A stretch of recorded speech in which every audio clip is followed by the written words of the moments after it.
Our next lesson is perimeter, area, and volume application, or applications of polynomials.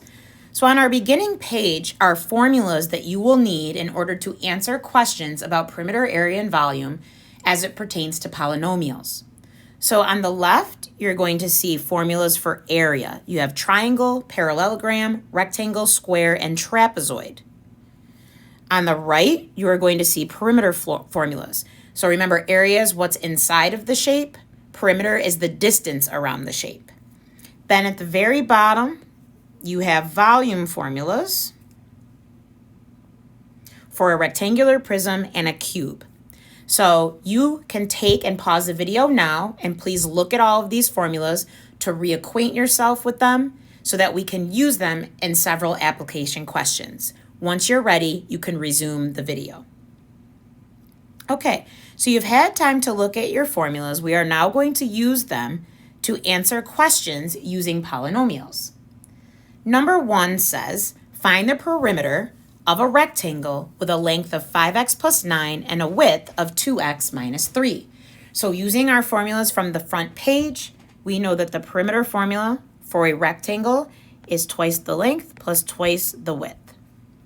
So I'm going to do my substitution. Make sure for all of your substitutions you use parentheses. So P equals 2 times the length, which is 5x plus 9, plus 2 times the width, which is 2x minus 3. And now we will simplify just as we've learned in previous lessons. 2 times 5x is 10x. 2 times 9 is positive 18. And then we will distribute the 2 through this set of parentheses, and we will get plus 4x and minus 6. Any like terms that we have should always be combined, so our answer is in simplest form. So we have 10x and 4x, and we have 18 and negative 6. So that gives us a perimeter of 14x plus 12.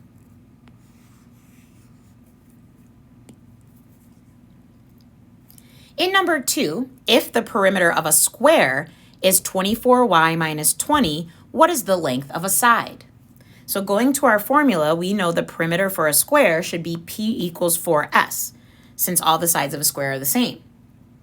This time, they're giving us the perimeter.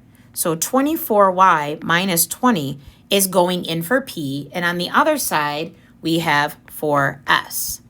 In order for us to get s alone and find out what the side length is, we would have to do division of 4 on both sides, because right now we have 4s and we want s alone. So I'm going to divide both sides by 4. Now when you do this, you have to divide that 4 into the 24y and into the negative 20. So 24y divided by 4 would be 6y, and negative 20 divided by 4 would be negative 5. And here the 4's would cancel, and now we know our side length is 6y minus 5. In number 3, find the area of a trapezoid where the first base is x plus 2 and the second base is 2x plus 8.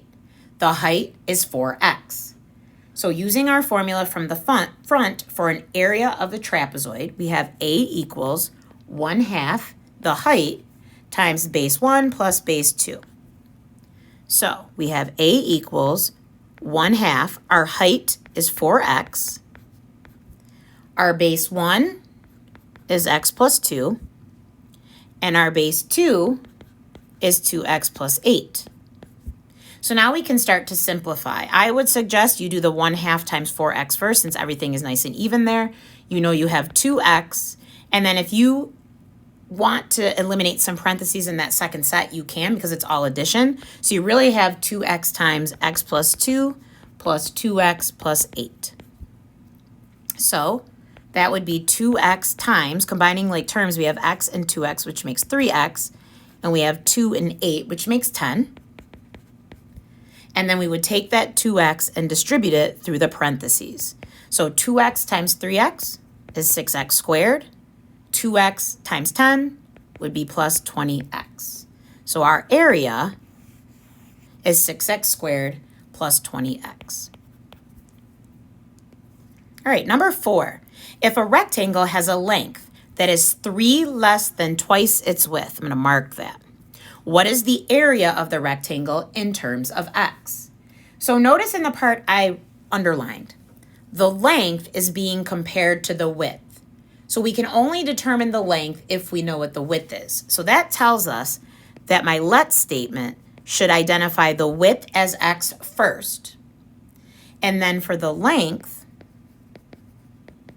it is 3 less than twice the width. So I would do 2x minus 3. Less than is one of the expressions that you must switch the order for, just like we learned in a previous lesson with subtracted from. So 3 less than twice the width would actually be twice the width minus 3. And we've already identified the width as x because that's what everything is being compared to. Now the area of a rectangle, the formula is area equals length times width, and we can substitute in. Our length is 2x minus 3, and our width is x. So we can use the distributive property to determine our area. X times 2x is 2x squared. X times negative 3 is negative 3x. And for our last one, number 5, find the volume of the given rectangular solid below. So volume for a rectangular solid, if we use the formula, is going to be V equals length times width times height.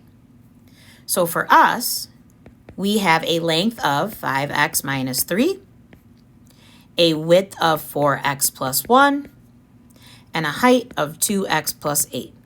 Now, as we learned in a previous lesson, we can only concentrate on the first two at a time. So I'm going to multiply these first two polynomials first, the binomial times the binomial. And I'm going to use the distributive property for this part. 5x times 4x would be 20x squared. 5x times 1 would be 5x. Then we have negative 3 times 4x, which would be negative 12x. And negative 3 times 1, which is negative 3. That's going to still need to be multiplied by 2x plus 8. In this first one, however, we can simplify by combining the 5x and the negative 12x. So we get 20x squared minus 7x minus 3 multiplied by the 2x plus 8. Now you could continue with the distributive property, but so that I'm showing you both methods and you can practice each, I'm going to show you the area model to multiply the last piece. So I'm going to need a 3 by 2. I'm going to do that over here on the side. And I have 2x plus 8. And then I have 20x squared minus 7x and minus 3. And we are going to multiply this for the area model. So 20x squared times 2x would be 40x cubed. 2x times negative 7x would be negative 14x squared. 2x times negative 3 would be negative 6x. Then 8 times 20x squared would be 160x squared. 8 times negative 7x would be negative 56x. And 8 times negative 3 would be negative 24. So if we have any like terms, we should combine them.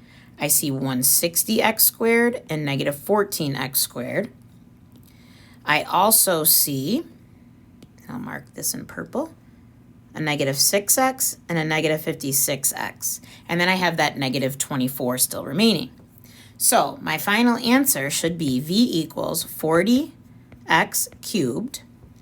Then for my x squareds, I should have plus 146x squared. Then for my x's, I should have minus 62x. And then lastly, minus 24. So that is the volume of that rectangular solid that you see in picture for number 5. That concludes our lesson on applications of polynomials or perimeter area and volume application.